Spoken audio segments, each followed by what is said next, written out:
हरे कृष्णा, राधे राधे। हम सभी साधक माघ मास का महात्म में श्रवण कर रहे हैं। आज 22वां अध्याय। इतना कहकर भगवान अंतर्ध्यान हो गए। तब देवनिधि कहने लगे, हे महर्षि, जैसे गंगा जी में स्नान करने से मनुष्य पवित्र हो जाता है, वैसे ही भगवान की इस कथा को सुनकर मैं पवित्र हो गया। कृपया करके उस श्रोत को कहिए जिससे उस ब्राह्मण ने भगवान को प्रसन्न किया।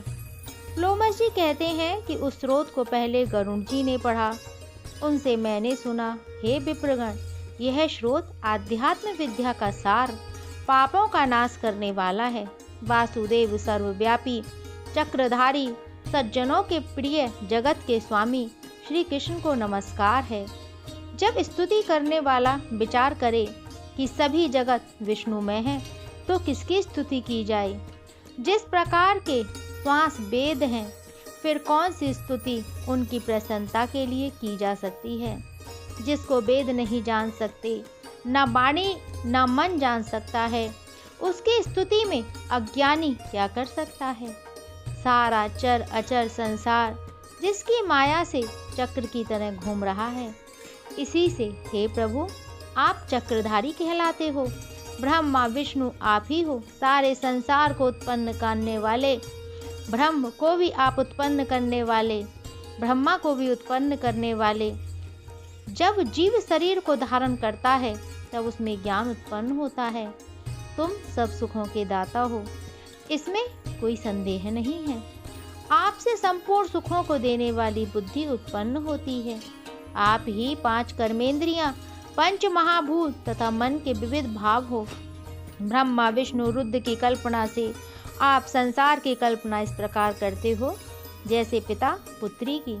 कवियों में जो रूप शोभा देता है, उन निर्गुण विष्णु भगवान को मैं नमस्कार करता हूँ। जिसमें ज्ञान रखने से श्रुतियों में कहे हुए कर्मों को लोग करते हैं, उस परम ब्रह्म को मैं नमस्कार करता हूँ। मैं उस सत्य रूप हरि को, जिसको योगी लोग सब प्राणियों में आत्म रूप में देखते हैं, उपासना करते हैं, जिसको अद्वैत कहते हुए गाते हैं और यज्ञ करते हैं, उस माधव भगवान को मैं नमस्कार करता हूँ। मनुष्य को माया तथा मोह में पैदा हुए विचित्र आभास, अहंकार तथा ममता को जानकर खो देते हैं, उन भगवान को मैं नमस्कार करता हूँ। संसार में मनुष्य के मोह रूपी वायु से सदा भभकने वाली ज्वाला आपके चरण कमलों की छाया पहुँचने से नहीं जलाती। जिसके स्मरण मात्र से मोह, अज्ञान, रोग, दुख दूर हो जाते हैं, उस अनंत रूप को नमस्कार करता हूँ। जिसमें मिल जाने पर और किसी दूसरे की इच्छा नहीं रहती, जिसको जानकर अद्वैतवादी आत्मा को देखते हैं। यदि विष्णु शब्द का अर्थ और उसके विषय का ज्ञान एक ही होता, तो इस सत्य से हे माधव इस संसार की माया में फंसकर तेरे ही ध्यान में रत रहता। यदि वेदांत दर्शन में भगवान सारे संसार में व्याप्त हैं, तो इसी सत्य से भगवान में भरी निर्विघ्न भक्ति हो, जो बीज नहीं है तो भी बिना बीज के स्वयं विद्वान है, तो वह विष्णु भगवान रूपी रंग से हमारे बीज के टुकड़े टुकड़े को, जो सृष्टि स्थिति तथा लय के लिए ब्रह्मा विष्णु महेश 3 रूप धारण करते हैं और कार्य में सत्य, रज और तम, इन तीनों गुणों में विद्वान है, वह भगवान मुझ पर प्रसन्न हो। जो प्राणियों के हृदय रूपी मंदिर में निर्मल देव वास करते हैं, वह भगवान मुझ पर प्रसन्न हो। जो अविद्यापूर्ण संसार का त्याग करता है, जगन में आप हो, आपका बनाया हुआ विश्व आनंद करता है। आपके त्याग करने पर अपवित्र हो जाता है, उसका साथ करने पर भी तुम बिना साथ के बने रहते हो। बेकार रहित जिसके चार्वाक पंचभूत योग से पैदा हुआ चैतन्य मानते हुए उपासना करते हैं। जैन लोग आपको शरीर का परिणाम मानते हैं और सांख्यवादी तुम्ही को प्रकृति से परे पुरुष मानकर ध्यान करते हैं। जन्म इत्यादि से रहित चैतन्य रूप सदा आनंद स्वरूप उपनिषद जिसकी महिमा गाते हैं। आकाश आदि पंच महाभूत, देह, मन, बुद्धि, इंद्रियां, सब कुछ तुम ही हो, तुमसे अलग और कुछ नहीं। तुम ही सब प्राणियों को उत्पन्न करने वाले हो और मुझको शरण देने वाले हो। तुम अग्नि, रवि, इंद्र, होम, मंत्र, क्रिया तथा फल सब तुम ही हो। कर्म के फल देने वाले वैकुंठ में तुम्हारे सिवाय कोई नहीं है। मैं तुम्हारी शरण में हूँ। सब प्राणियों के हेतु तथा उनको शरण देने वाले तुम ही हो। जैसे युवा पुरुष की युवती में और युवती की युवा में प्रीति होती है, वैसी मेरी प्रीति तुम में हो। जो पापी भी आपको प्रणाम करता है, उसको यमदूत ऐसे नहीं देखते जैसे उल्लू सूर्य को। प्रत्येक पाप मनुष्य को उस समय तक ही सुख देते हैं जब तक वह आपके चरण कमलों का सहारा नहीं लेता। जिसको गुण, जाति तथा धर्म को स्पर्श नहीं कर सकते तथा गतियां भी स्पर्श नहीं करती, जो इंद्रियों के वशीभूत नहीं है, जिनका बड़े बड़े मुनि लोग साक्षात नहीं कर सकते, उन भगवान को मैं नमस्कार करता हूँ। जितने ज्ञान रूपी सुंदर गुण हैं, जिन्होंने सुख स्वरूप मोक्ष रूपी लक्ष्मी का आलिंगन किया, जिन्होंने आत्म स्वरूप सुख भोगा है और जिन्होंने ध्यान रूप से मृत्यु को बस में कर लिया है, ऐसे मुनियों से सेवित भगवान को नमस्कार है। जो जन्म आदि से अलग हैं, जिनको काम क्रोध आदि दोष दुख नहीं देते, उन वासुदेव भगवान को मैं नमस्कार करता हूँ।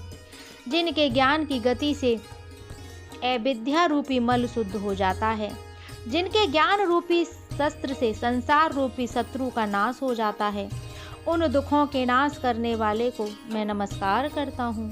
जिस प्रकार सब स्थावर जंगम संसार को उत्पन्न करते हैं, इसी सत्य से भगवान मुझको दर्शन दें। इस प्रकार उसकी सच्ची भक्ति देखकर भगवान ने प्रसन्न होकर उस ब्राह्मण को दर्शन दिए और ब्राह्मण की स्तुति से प्रसन्न होकर उसको वरदान देकर भगवान अंतर्ध्यान हो गए और वह ब्राह्मण कृतकृत्य होकर भगवान में लीन हो गया और शिष्यों के साथ श्रोत पढ़ता हुआ तपोवन में रहने लगा। जो कोई श्रोत को पढ़ता अथवा सुनाता है, उसकी बुद्धि पाप में नहीं लगती और ना ही बुरा फल देखता है। इसके कीर्तन से मनुष्य की बुद्धि, मन तथा इंद्रियां स्वस्थ होती हैं। जो भक्ति पूर्वक इसके अर्थ का विचार कर इसका जप करता है, वह वैष्णव पद को प्राप्त होता है। इसके सदैव पढ़ने से मनवांछित कार्य सिद्ध हो जाते हैं। मनुष्य सुपुत्र पाता है तथा धन, पराक्रम और चिरायु प्राप्त करता है। इसके पाठ से बुद्धि, धन, यश, कीर्ति, ज्ञान तथा धर्म बढ़ते हैं। दुष्ट ग्रहों की शांति होती है। यह व्याधियों व अनिष्टों को दूर करता है, दुर्गति से तारता है। इसके पढ़ने से सिंह, व्याघ्र, चोर, भूत, देव, पिशाच और राक्षस का भय नहीं रहता। जो भगवान का पूजन करके इस स्रोत को पढ़ता है, वह पापों से ऐसे ही अलग रहता है जैसे जल पंख से कमल। जो इस स्रोत को 1 काल, 2 काल या 3 काल पढ़ता है, वह अक्षय फल प्राप्त करता है। जो मनुष्य प्रातःकाल स्रोत का पाठ करता है, वह इस लोक और परलोक में अक्षय सुख पाता है। वेदभूति का बनाया हुआ यह स्रोत भगवान को अत्यंत प्रिय है और भगवान के दर्शन कराने वाला है। योग सागर नाम का यह स्रोत परम पवित्र है। जो कोई भक्ति पूर्वक इसको पढ़ता है, वह विष्णु लोक को जाता है। अब पिशाच मोक्ष की कथा कहते हैं। यह अध्याय यहीं विराम लेता है। हरे कृष्णा, राधे राधे।